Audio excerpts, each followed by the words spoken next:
So welcome to We Figure This Out.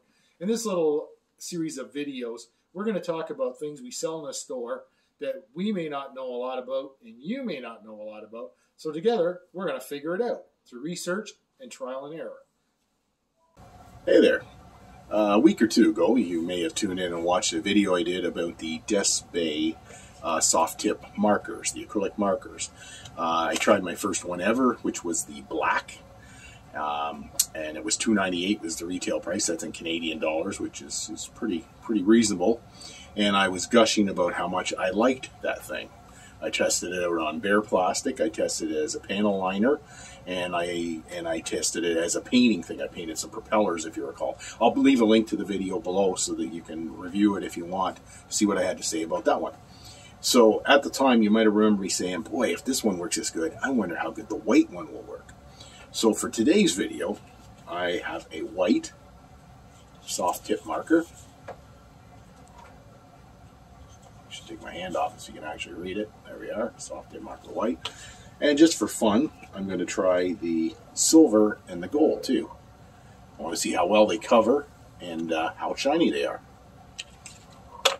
Just like the black one, comes in a sleek marker format. Pull the cap off, and again you've got a very sharp point and a very flat edge. You see any discoloration on it, it's because I've already done some playing with it at the store, just to get an idea how it works. So my donor kit is this old Bronco that I've slagged to the shelf of shame. So now I use it for testing out my airbrush and doing things like it. So I painted it black. So here, I'm just going to run the paint along the bottom here of the rocker panel. So I just take it along, one run, and then pass it back again.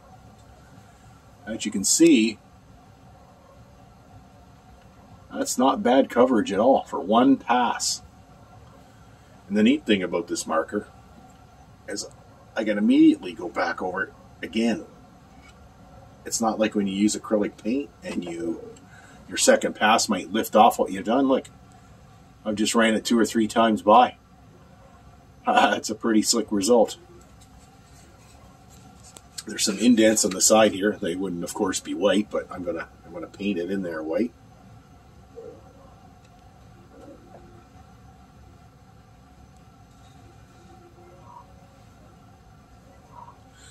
That went in there rather smooth. And again, I can double coat where necessary.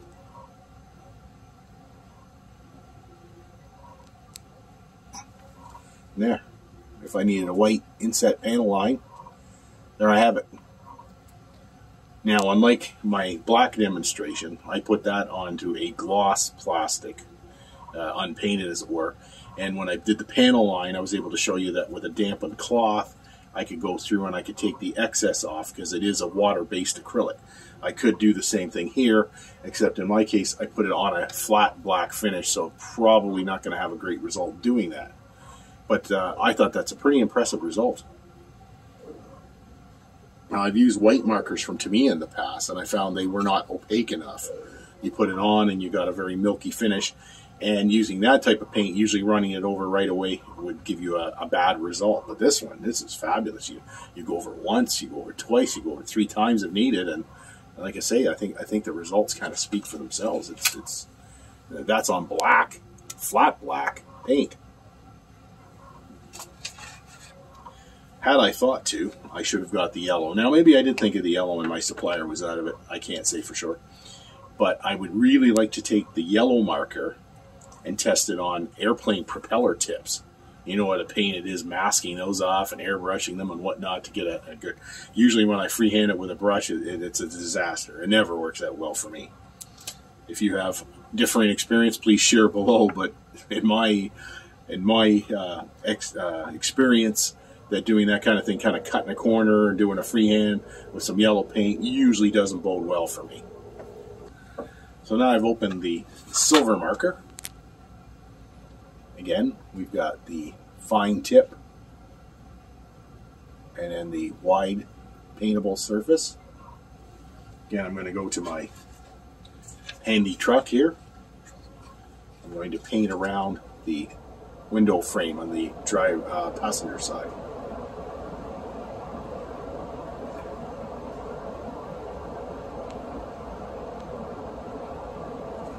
Whoops. That's my fault. So I'm just running around the inside of there.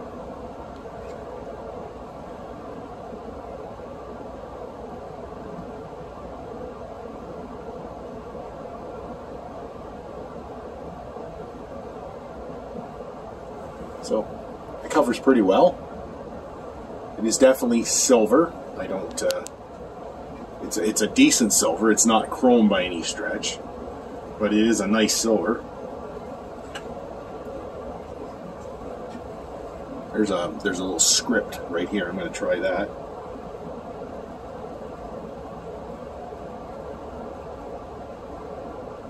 No.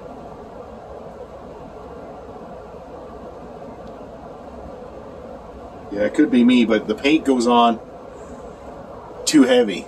Like I tried to use a deft touch and try to almost like a dry brush effect on it, and that didn't work. So you're either putting it on with a dry brush, or you're doing some other method to put it on something that fine. I don't have a panel or a gauge here. I like to try it around the gauge. Like I usually use the 1mm Molotov for that, for dials and that sort of stuff. This one, although it has a really nice tip, there is quite a flow to it. But this is a wonderful thing for doing these window edges. Just running the side of the marker along, as one does with the 2mm Molotov. So yeah, I've run it. I've just taken the edge of it and run it around part of that window. Yeah. All right. So let's have a quick look at the gold. Now, Molotow makes a gold paint marker, but they don't make a gold chrome marker. I'd be curious to see how chromy of a gold this is. So I'm just going to paint it along the bottom rocker because that's easy to do.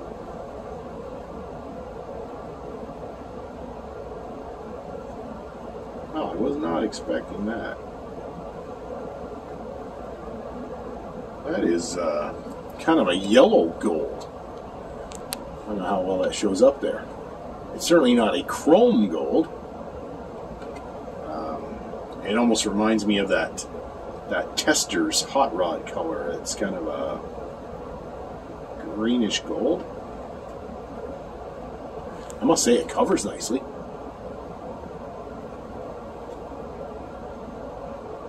Now, somebody explained to me that these Dspiae markers were kind of aimed at the Gundam market. I don't know for sure. If you do know, or you can share thoughts on that, please put them in the comments below. So this may be a color that's very popular with Gundam building. It's a unique kind of shade, kind of a greenish gold, if you will. But again, this marker, it has the point to lay it in as a panel liner. I just slapped it on quick in a panel line.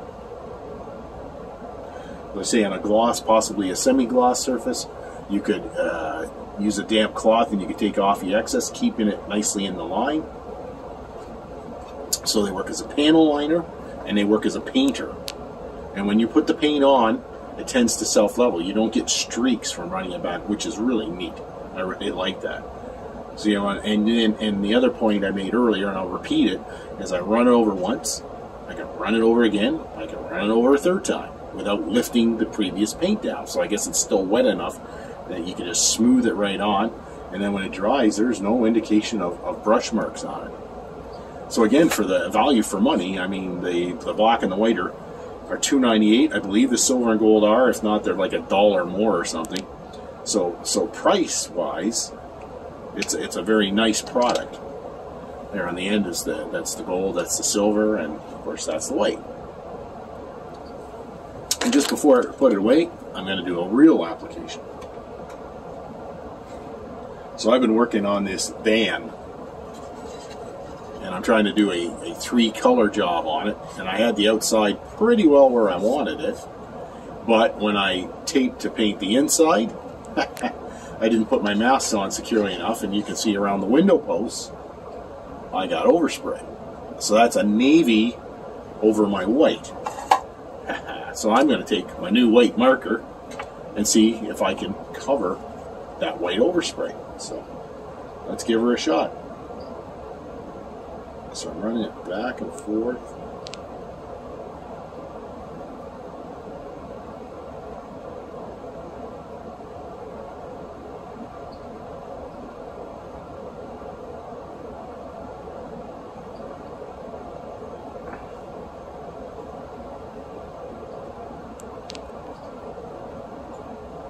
Now I'm focusing on the posts. I am going to be painting the edges of the window chrome, as was done in this year in Make a Van. So I only want, like in this case, it's the top of the window.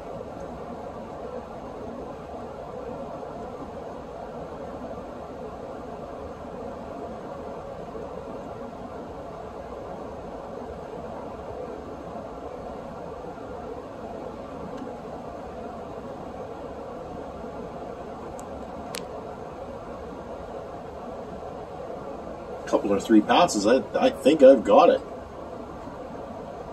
don't know if it shows up well there. The camera usually doesn't forgive too much. I think I've got it. So I'm taking this around my window posts, anywhere I got the overspray, and I'm going to fix that up. Then I'll be ready to put the chrome around it, and that will do that.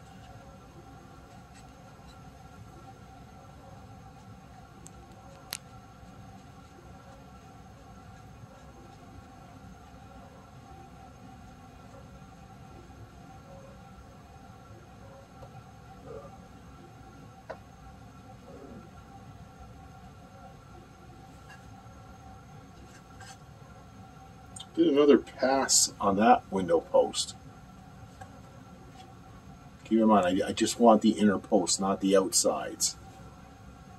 I think I'm getting pretty decent coverage.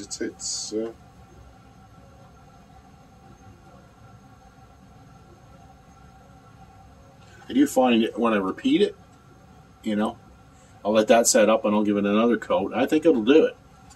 It's not looking bad first results. But because it is a navy over a white, I'm just going to be safe, and I'm going to do it again before I call it done. So, as I say, for $2.98, I think it's a good product. I give it a thumbs up. I'm going to use it myself. So I guess you can't say anything better about a product if it's something that you would put on your bench, as I am putting it on mine.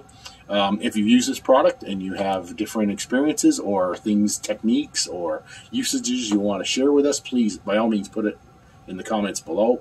I believe by doing these videos and we share, we learn to be better modelers, and we get stronger as a community. So that's my goal doing these videos, to show you neat products, because I do run a hobby store.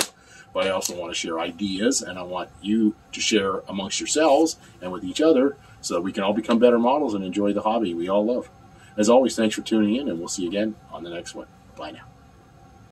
Okay, don't forget, please subscribe, slap that bell, hit that like button, and join Team Hobby Center.